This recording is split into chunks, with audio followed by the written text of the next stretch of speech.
They scatter the race. Always the time. Because in a relay race, it is always 4 persons. The first person starts the race. And the first person is expected to hand over the baton to the second person who runs his own quarter, hand over to the third person who runs his own quarter, hand over to the fourth person who runs the last leap of the race. And I've watched in so many Olympic, both indoor and Olympic games, and I've discovered that when the first person runs badly, it affects the second person. And most cases, the second person could even be discouraged by the way the first person ran the race. When the second person discovered that the first person didn't do well, it kills the zeal and the effort of the second person. And in some cases, if the second person managed to run his own path and hand over the baton to the third person, you discover that before he gets to the third person, there is already a wide gap. Because the first person created a gap. The second person couldn't cover the gap. When the third person hands over the baton, there is already a wide gap. So the fourth person that is supposed to run the last phase of the race may end up taking the last position because the first, the second, the third person didn't do well in the race. And sometimes when we look at our family, we are almost at, the third person or the second person, depends on where you're coming from. But I know by our generation, in most family, we are at the third person in the race. The first person may be your grandfather who ran the race and hand over the baton to your father.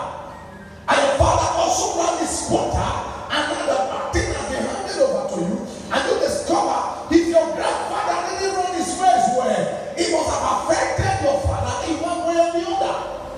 And if your father didn't run his own race well, and he has handed the baton to you at the last position of the race, you discover you need more effort, more energy. If you will ever meet up with your equal, you need more effort.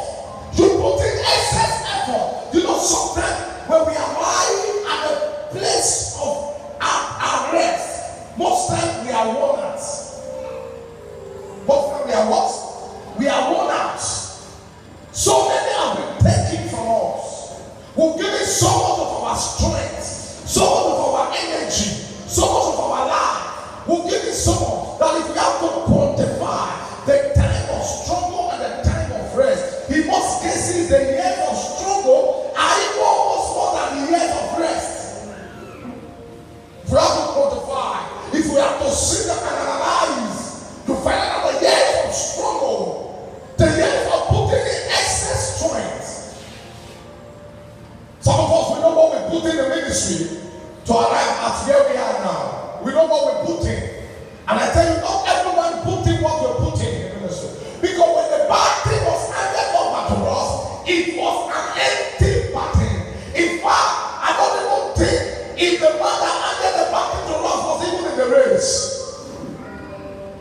Maybe the man has even lost sight of the race, but he just gave me a baton. Take, do what you like with it. I don't know, you just have to run. Because if you must win a prize, it must be recorded at all that whoever appeared in the Olympic, you must finish the race. You must get to the finish line. And so it has taken so much for some of us to arrive at our destination. And that is why when you don't know where we are coming from, it is so dangerous to judge us sometimes. Because we are giving so much more than necessary to arrive at where we are. Because the baton was handed over to us at the back of the race. And for us to get somewhere in this race, we are putting in more effort. We are running like a jackass. If we must get anything at all. I don't know if I'm preaching this. If we must get anything out of it. It is a relay. Life is a relay. So when we talk about generation, we are talking about something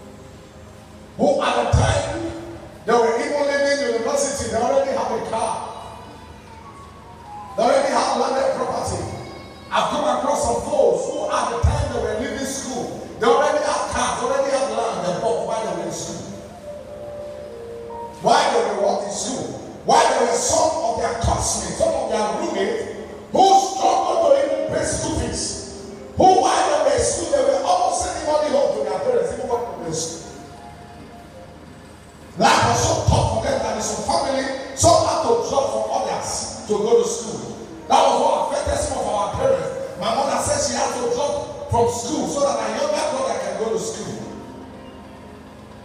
She has some job. Imagine you have a mother who was a dropout, you have a father who was a dropout, raising you as a son. It will take the grace of God for you not to be a dropout. I don't know if I'm talking tonight. Your mother was a dropout, your father was a dropout, they didn't go to school. And they handed over the truth to you a bad thing. You don't discover you are putting in so much effort. When you got parents that love school, love education, they're educated, and they know what school is all about. From your childhood, they put you through school. You just love school, you just love education on your own. You just love it, you just think that's the only thing you can do. It will be difficult for you to read and understand. No, it will be easy. Because you are coming from such a background where they love school. And some of us came from a background where when we were growing up, nobody was going to school around us. No, I feel like preaching this night. Nobody was going to school around us. You have elder sisters who weren't going to school. You got cousins who weren't going to school. So nobody around us was going to school. So for us to become what we are, you will know what we went through. I went through. So your root plays a major part in your destiny. But your root can't stop you. That's one assurance I want you to have tonight. Even as I'm talking about your root, you must understand this, that your root has a part to play, but your root can't stop where you are going. Because as you understand your root, you begin to deal with the ugly part of your root. Thank God for silence. If a tree is not going well, there are some certain injections you can inject in the trees and the trees start going well. So it's not only humans that respond to injection. Even trees respond to injection. Trees respond to tablet. Call it fertilizer, call it whatever. They are injections and tablets that trees respond to. So if your root is terrible, thank God that you discover it on time and deal with the roots. I had somebody some time ago who was finding it very difficult in school. He said anytime she reads, she doesn't understand. And I asked the question, was your mother ever a graduate? No, your father? No. Who are many graduates in your family? He said he's the first person among his father 20-something children. He had about 14 to 15 ahead of him. He's about number 16 in the family. Of the polygamous, and the first one to go to school. First one. You know, you will face more battle than somebody that came from a Wolowo's family. You have a father who's a professor, you didn't go to school, it's not your father's fault. It was just what you choose to be. But some of us have daddy who were smokers. Your dad is coming home, he's drunk and he's smoking. With cigarettes and he's drunk. And you see people going to school. I remember those days in my family. Anytime they see us about they're growing up and they see people wearing youth service, youth corps uniform. After school, after university, you have to go South Nigeria. When they see people with youth corps uniform, they start calling them nicknames. Very terrible name. You grow in such family, you will never want to be a graduate. Because your family gave you a picture that it was wrong to even serve, to wear youth service. And that was the pride of every young person. When you graduate, the next thing you are looking for is to put on a uniform. But my family had a name. I was sure, but I can remember they had a name.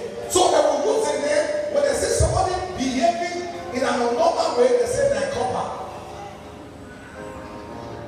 So what were they telling you? That you coppers were not normal. And they become like a degree in the family. And it took many generations to produce the first graduates in the family. What is your roots? What is your roots? Where are you coming from? Sometimes I was shy from where we are coming from.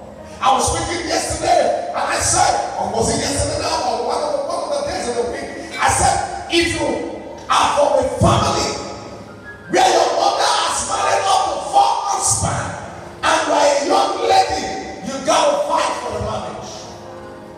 There's no two ways about it.